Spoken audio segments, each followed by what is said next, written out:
नमस्कार, मैं हूं अर्जिता मिश्रा और स्वागत है आपका इंडिया पब्लिक खबर में। लोकसभा चुनाव सर पर है और यूपी में सपा का कंफ्यूजन चरम पर। सबसे बड़े सियासी सूबे की सबसे बड़ी विपक्षी पार्टी में चल रहा ये कंफ्यूजन चुनाव में उसे नुकसान पहुंचा सकता है और ये कंफ्यूजन लीडरशिप की कमजोरी भी बयां करता हुआ नजर आ रहा है। क्या है ये कंफ्यूजन और कैसे पहुंचाएगा नुकसान, देखिए इस स्पेशल रिपोर्ट में।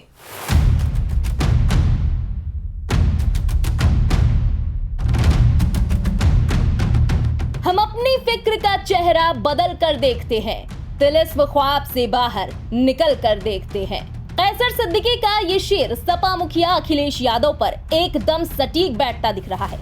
लोकसभा सीटों पर लगातार पार्टी की तरफ से बदले जा रहे उम्मीदवार इस बात की तरफ साफ इशारा कर रहे हैं कि सपा सुप्रीमो को चुनावों के साथ साथ रिश्तों की भी फिक्र है।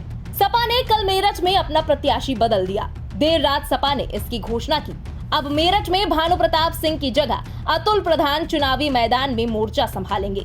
सियासी गलियारों में इस बात की चर्चा पहले से थी कि मेरठ में सपा का प्रत्याशी बदला जा सकता है और बीते कल यानी सोमवार को इन चर्चाओं की आधिकारिक पुष्टि भी हो गई।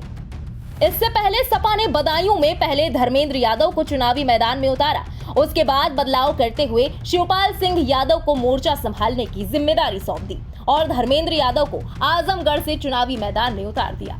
ऐसा ही कुछ मुरादाबाद में भी देखने को मिला। यहाँ पहले सपा ने एसटी हसन को प्रत्याशी बनाया और ऐन नामांकन के दिन कैंडिडेट बदलते हुए रुचिवीरा सिंह को सिंबल दे दिया।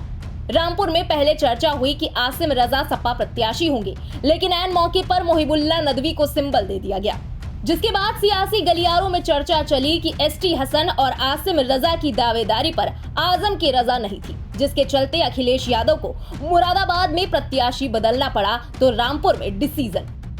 सबसे बड़ा कंफ्यूजन तो गौतम बुद्ध नगर सीट पर दिखाई दिया। यहाँ सपा ने 16 मार्च को एक सूची जारी करते हुए डॉक्टर महेंद्र नागर को उम्मीदवार बनाया। उसके बाद 20 मार्च को महेंद्र नागर की जगह राहुल अवाना के नाम की घोषणा की गई। इसके बाद काफी गहमा गहमी देखने को मिली और आखिरकार पार्टी ने फिर से महेंद्र नागर को चुनावी मैदान में उतार दिया।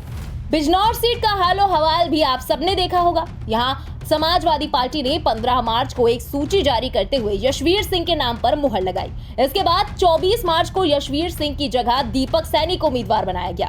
सपा का ये कंफ्यूजन केवल यूपी तक ही सीमित नहीं है, बल्कि मध्य प्रदेश की इकलौती सीट खजुराहो में भी ये दिखाई दिया। यहाँ पार्टी ने पहले डॉक्टर मनोज यादव को उम्मीदवार बनाया, उसके एक दिन बाद ही मनोज की जगह मीरा दीपक को प्रत्याशी घोषित कर दिया गया।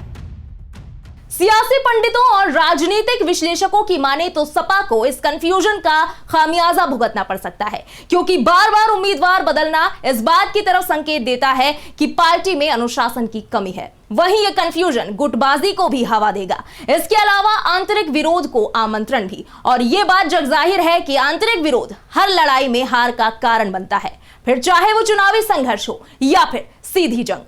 फिलहाल चुनावी सियासत से जुड़ी इस स्पेशल रिपोर्ट में बस इतना ही। हम फिर हाजिर होंगे एक नई और ताजा तरीन जानकारी के साथ। बने रहें इंडिया पब्लिक खबर के साथ। हमारे YouTube चैनल को सब्सक्राइब करें और बेल आइकन दबाना बिल्कुल ना भूलें।